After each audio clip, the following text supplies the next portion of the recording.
Claire Ashford didn't raise her voice. She didn't have to. The control room fell silent, 40 engineers frozen mid-task, machines humming behind them like an audience holding its breath. Nathan Cole looked at her for a long moment, said nothing, and closed his laptop. He didn't argue. He picked up the black folder beside his keyboard, stood, and let the chair roll back an inch on its own. Nobody moved to stop him. Nobody understood yet what he was actually carrying out the door. If you've ever watched someone walk away and known, somehow, that you were the one in the wrong, stay with this one. 2 weeks earlier. Pittsburgh hadn't turned cold enough yet for Nathan to need the jacket still hanging, unworn, by his front door. It had belonged to his wife, kept not out of necessity but habit, because his daughter liked seeing it there when she left for school. He made oatmeal every morning at 6, packed her lunch in the same blue box, checked her backpack for whatever needed signing, and drove 11 minutes to Copperline Systems, where his badge read Senior Maintenance Technician and nobody asked what that title used to mean. Lily was 8 sharp in the particular way children get when they've learned early that adults can vanish without warning. She didn't really remember her mother. Just a trace of lavender soap and a photo curling at the edge on the refrigerator, 3 years of steam having worked at its corners. Nathan never told her more than she asked. She rarely asked. That was the quiet, workable arrangement they'd built together, much like everything else Nathan built, a garage workbench with every tool hung in its outline, a kitchen calendar with nothing on it but Lily's soccer practices in blue marker. He'd learned that a life could run on very little, as long as someone was willing to do the same small things at the same small times, every day, without asking whether it was enough. At Copperline, nothing ran that simply. Claire Ashford had inherited the company 9 months earlier, after her father, Edward Ashford, collapsed at his desk one Tuesday afternoon and never woke up. She'd spent those 9 months in rooms full of men who'd known her father longer than they'd known her. Nodding along to things she was expected to already understand, teaching herself to read a balance sheet like a second language.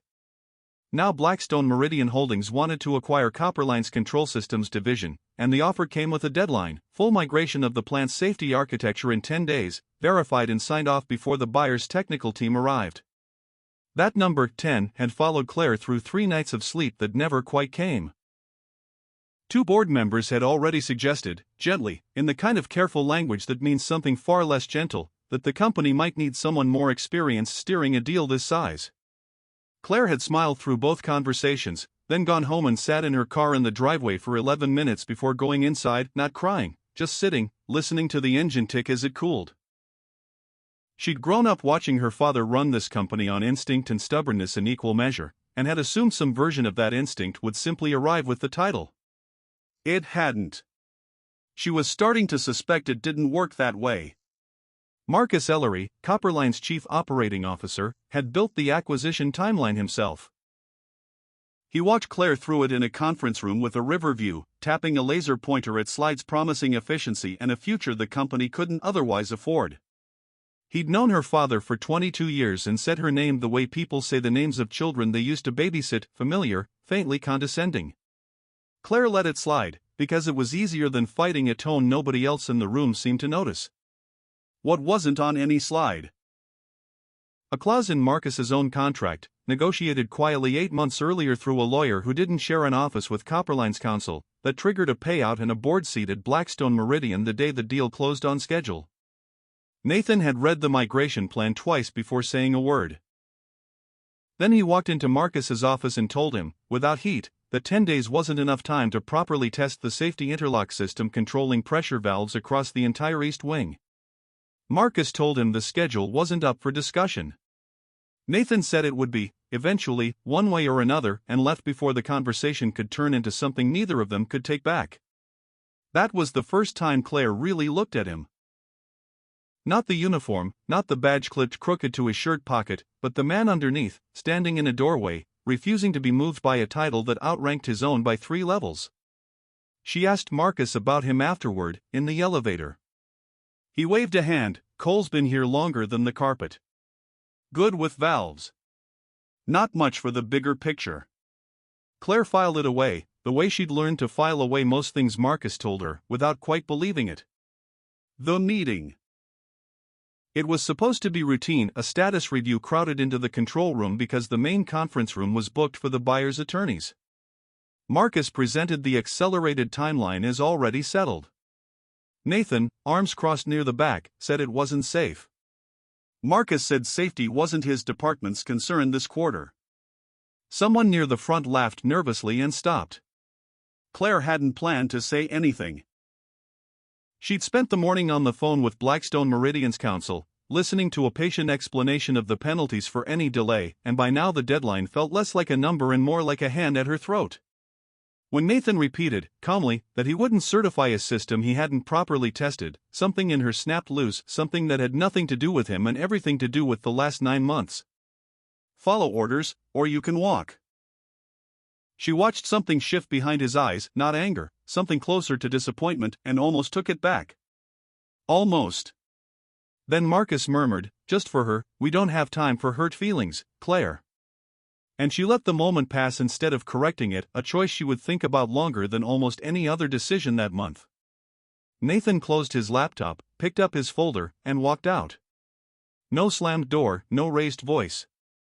The room stayed silent for 11 full seconds.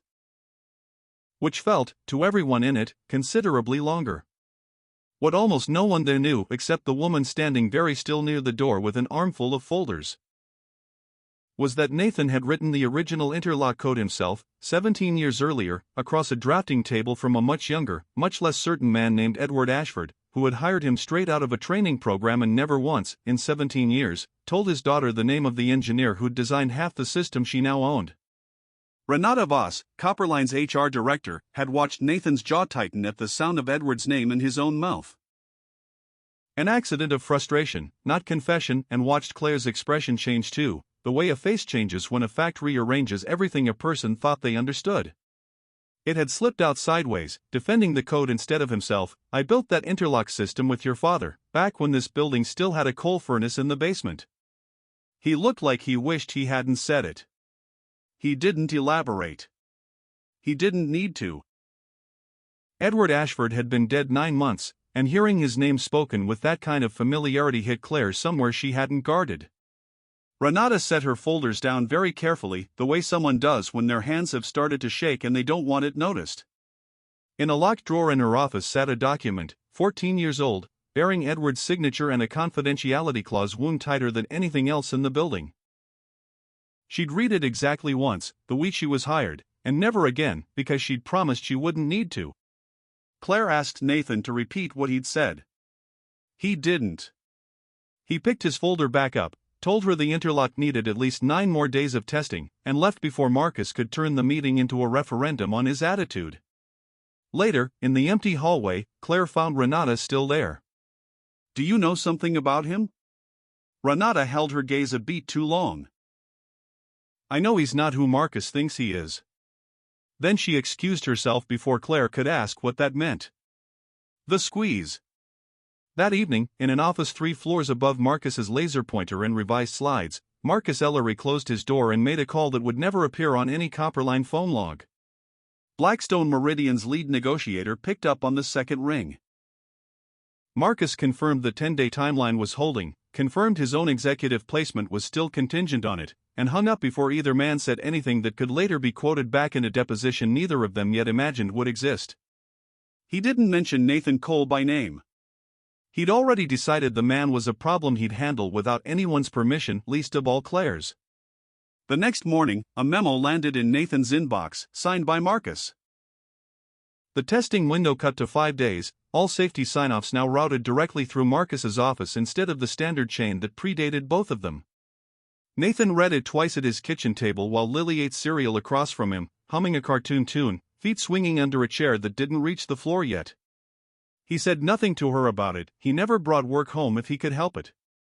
At the office, he replied with 4 words, testing continues as scheduled. Copied no one. He knew, sending it, that this was the kind of small refusal that eventually stops being small, the kind that either gets forgotten, or remembered at exactly the wrong time. Marcus forwarded the exchange to Claire with a note, this is the insubordination I mentioned. She read Nathan's 4 words 3 times. Whatever she meant to do about it dissolved when Marcus caught her in the hallway with two board members already talking quarterly projections. The moment closing over like water over a dropped stone. That night Nathan stayed late, running diagnostics no one had asked for, checking valve responses against decade-old baseline data because the new schedule allowed no second look and he intended to give it one anyway, alone, with the plant floor dimmed to half-light and machinery hum for company.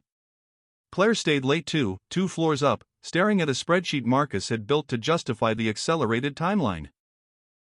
And finding, for the first time, a column of numbers that didn't add up the way they should. She didn't know yet what she was looking at. She only knew it unsettled her more than the deadline itself, the particular unease of finding a door left open in a house she thought was locked. The fault. Lily's school held a Friday assembly, construction paper decorations, a stage too small for the choir crowded onto risers creaking under restless feet. Nathan sat near the back, phone silenced, watching his daughter mouth the words to a song about kindness, off-key and unbothered, after a month of shower rehearsals. Afterward she handed him a crayon drawing of their house with 3 stick figures out front, one in a triangle skirt. She explained, very seriously, was her mother, though she'd only ever imagined the outfit from the photo on the fridge. Nathan folded it carefully into his jacket pocket. He didn't cry in front of her.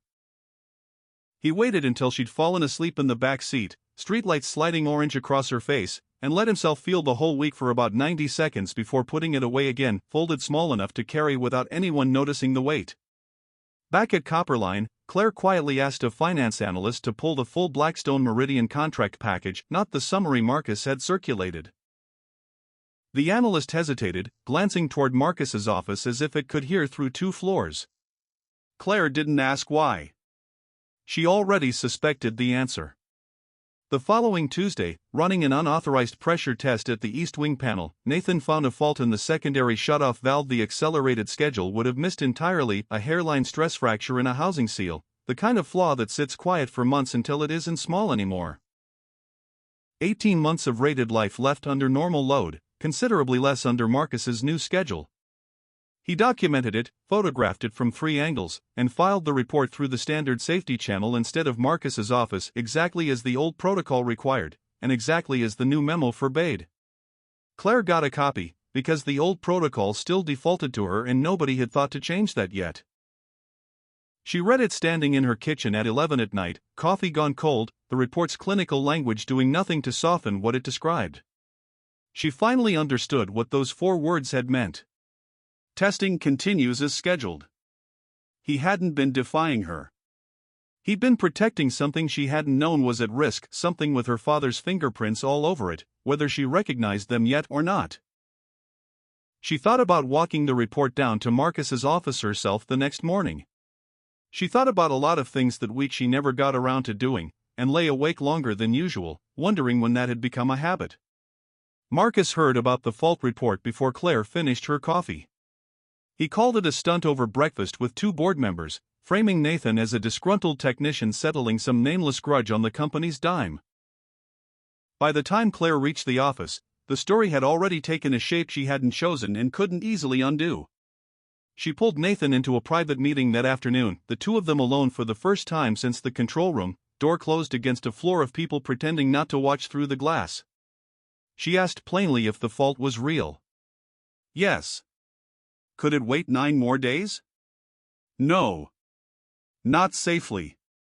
Not under the load the new schedule would put on it. She asked why he hadn't simply done what she'd told him, chosen her order over the memo she clearly regretted signing. He looked at her a long moment before answering, the kind of look that made her feel, briefly, like the only other person in the building. Because you'd have had to live with what happened if I did, he said. And I don't think you'd have forgiven either of us for it. Nothing about it was warm. It wasn't meant to be. But it stayed with her longer than anything Marcus had said in 9 months of board meetings, longer than any spreadsheet or slide or promise about the future Blackstone Meridian was supposed to buy them. She left that conversation having decided nothing, which felt, at the time, like its own kind of decision. The fall. Marcus moved faster than either of them expected. By Thursday, a written violation notice sat on Claire's desk, alleging Nathan had deliberately delayed a shipment verification the week before, costing enough to trigger automatic termination review. The numbers were precise, the dates exact, everything built to survive exactly the scrutiny it would get and no more. Claire read it twice. She almost caught it. Almost noticed the delay in question fell on a day Nathan's own time-stamped safety report placed him running the very diagnostic Marcus himself had originally requested.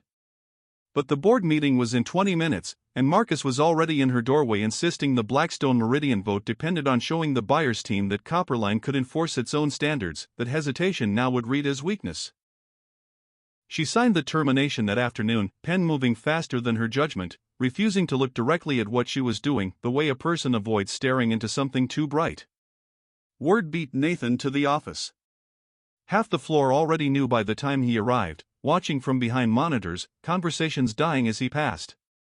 He listened to the explanation without interrupting, collected the folder he'd carried all week, Lily's drawing still tucked inside, and walked out through the same doors he'd walked out of 2 weeks before.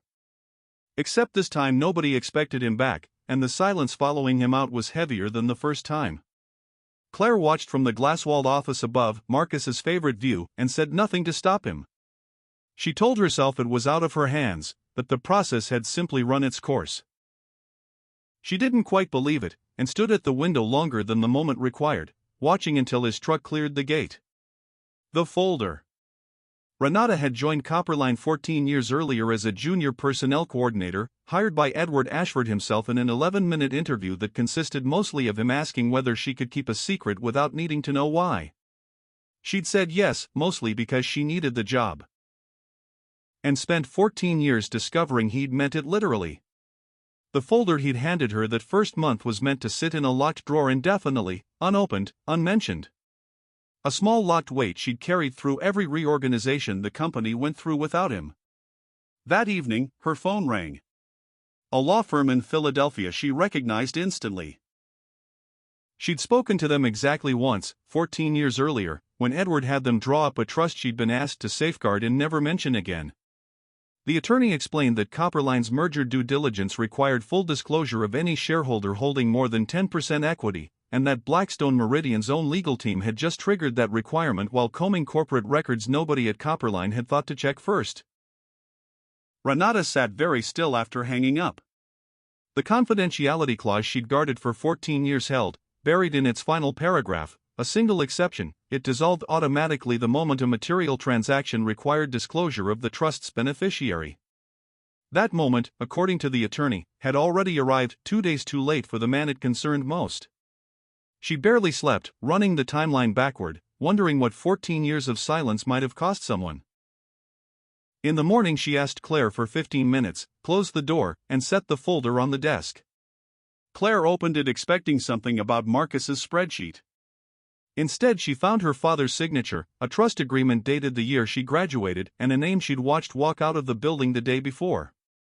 Nathan Cole holds 12% of Copperline Systems, Renata said, keeping her voice level with visible effort. Your father set it up himself, 14 years ago. He never told anyone, including Nathan, until the trust matured on its own schedule. That happened last spring. Nobody was supposed to know until it did. Claire read the document twice, the way she'd taken to reading everything important lately, as though a second pass might soften it. Renata added, quietly, that the closest Edward had ever come to raising his voice in 17 years was the day he set that trust up, and even then, he barely had. Claire sat with that a long moment, hands flat on the desk to keep them still. Then she asked where Nathan lived. The kitchen. Within the hour, Marcus learned the shareholder disclosure had gone through and understood exactly what it meant for the vote he needed pushed through before anyone could organize against him. He moved the emergency board session up 2 days, citing the buyer's impatience, and made sure the agenda item on shareholder consent was worded vaguely enough that nobody would think to ask who still held a stake large enough to matter. Claire drove to the address Renata gave her that same evening, a modest house on a quiet street, a jacket visible through the front window, porch light already on though the sun hadn't fully set. Lily answered before Nathan reached the hallway, 8 years old and entirely unbothered by strangers, informing Claire with total confidence that her father was in the kitchen and dinner was almost ready if she wanted to stay, as if this were the most ordinary offer in the world. Nathan appeared behind her a moment later, wiping his hands on a dish towel, the easy warmth in his face flattening slightly once he recognized who was on his porch. "Lily," he said. "Go wash up for dinner." She went, glancing back once, curious. Claire apologized before he could speak, plainer than she'd planned, no cushioning, no version of events that made her look better than she'd been. She told him about the trust, about her father, about the fault report that should have cleared him and hadn't because nobody had given it the 20 minutes it needed. Nathan listened without interrupting, arms loosely crossed, tired more than defensive. "I don't want the 12%, he said, once she'd finished. "I never asked for it, and I'm not going to start using it now just because it's convenient. What I wanted 2 weeks ago was for someone to believe me about the valve before it turned into a headline. That's all I ever wanted out of any of this." Lily, halfway through setting a third plate without being asked, glanced between them and said nothing, the way children do when they understand more of a room than adults expect. Claire looked around the small, ordinary kitchen, a drawing taped crookedly to the fridge beside an older photo curling at one corner, and felt something in her chest that had nothing to do with Blackstone Meridian or her father's company. Something quieter, and considerably harder to name. She told him about the board vote, 2 days out, and what it would mean if it passed before he could exercise any standing as a shareholder, how Marcus had already moved to close the window before Nathan could walk through it. He was quiet a while, jaw working the way it had in the control room 2 weeks earlier. Then he asked if she'd bring him the full interlock test data, not the summary, if he came. She said yes before she'd finished thinking it through, and meant it more than most things she'd said in that office in 9 months. Before she left, Lily reappeared, freshly washed, and asked if Claire liked spaghetti, because that's what they were having, and there was plenty. Claire said she did, and meant it, and stayed 4 minutes longer than she'd planned. Standing in a kitchen that smelled like garlic and tomato sauce, watching Nathan correct his daughter's grip on the pasta spoon without once looking away from the conversation he was still having with Claire over her head. It was the first time in 9 months that Copperline Systems hadn't been the largest thing in the room. The vote. The board convened Thursday morning. 12 people around the table Marcus had chosen for its Riverview, the same view he'd used to sell the original timeline 2 weeks earlier, sunlight cutting flat across polished wood. He opened with confidence, the buyer's schedule, the momentum already built, the risk of losing the deal if Copperline looked unable to make decisions under pressure, a story he'd been rehearsing since the moment he heard about the disclosure. Nathan walked in 7 minutes after the meeting began, Claire beside him, Renata trailing with a folder of her own. 3 sets of footsteps silenced the room faster than anything Marcus had said in the previous 7 minutes combined. Marcus's expression didn't change immediately. It changed when Claire introduced Nathan. Not as a former employee, but as a shareholder entitled, under the very trust Marcus's own legal team had just triggered, to a voice in any vote involving a transaction of this size. What followed took less time than Marcus had clearly hoped. Nathan laid out the fault report, the timestamped diagnostic, the termination notice built on numbers that contradicted his own documented location that day, each document set on the table in the order that made the contradiction impossible to miss. Renata confirmed the trust's authenticity and maturity date, her voice steadier now than it had been the night before. Claire, watching Marcus's composure fracture across the table, produced the spreadsheet she'd found weeks earlier, the column that never added up, now cross-referenced against a Blackstone Meridian executive offer letter Renata had found buried in the same disclosure documents that surfaced the trust.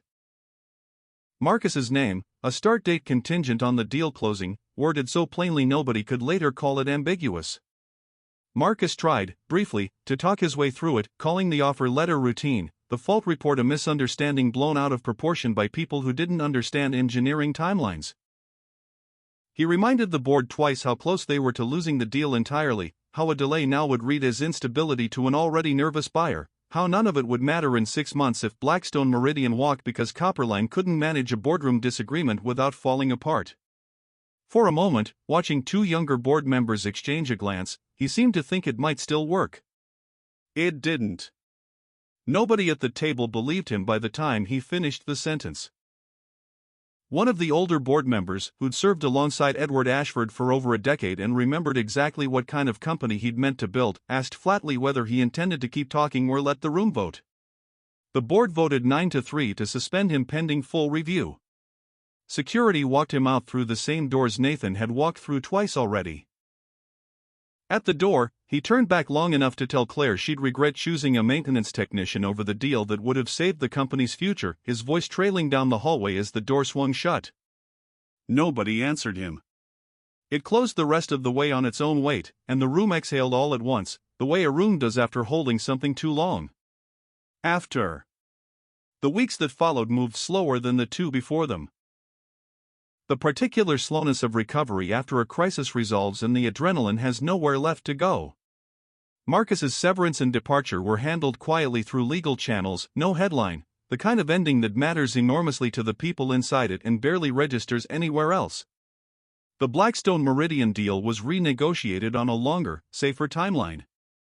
The interlock system tested properly this time, certified without a single shortcut. Exactly as Nathan had said it needed to be, from the very first meeting.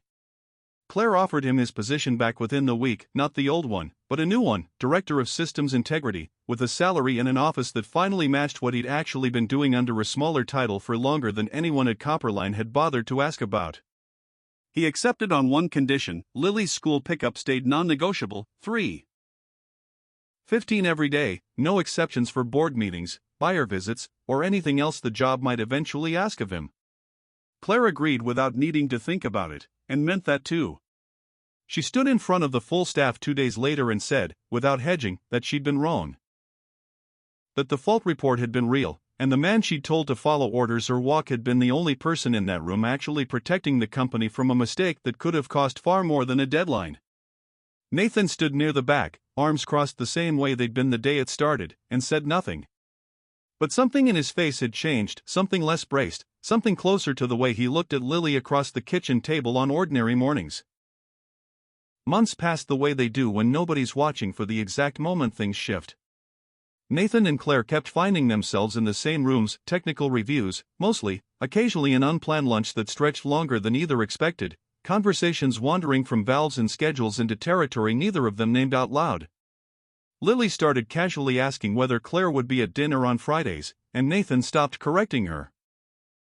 Stopped pretending the question needed correcting at all. Renata watched it happen from her office down the hall, satisfied in a way that had nothing to do with corporate compliance, and told no one she'd gotten good at that, after 14 years. Lily lost a tooth on a Wednesday, over a piece of toast, and insisted on showing Claire the next time she came by, holding it up between two fingers with the particular pride kids reserve for small violent achievements. Claire admired it gravely, the way the moment seemed to require, and Nathan watched the two of them from across the kitchen with an expression he didn't bother arranging into anything more careful than what it actually was. Nobody made an announcement. There wasn't a single moment either of them could point to and call the beginning. It simply accumulated, the way trust does when it isn't rushed. One ordinary evening at a time. One dinner, then another. One Friday that became most Fridays, until the accumulation was simply the shape of their lives, and neither of them could remember exactly when it had started being that way. On a late afternoon in October, the two of them stood by the window of the office that used to be Marcus's, the city going gold and then gray as the sun dropped behind the bridges, the river catching the last light in long orange threads. Claire didn't say anything about the 12%, or the trust, or her father, who would have liked this view, though maybe not as much as the two people standing in front of it now. Neither of them had been looking for this. Neither of them was looking away from it now.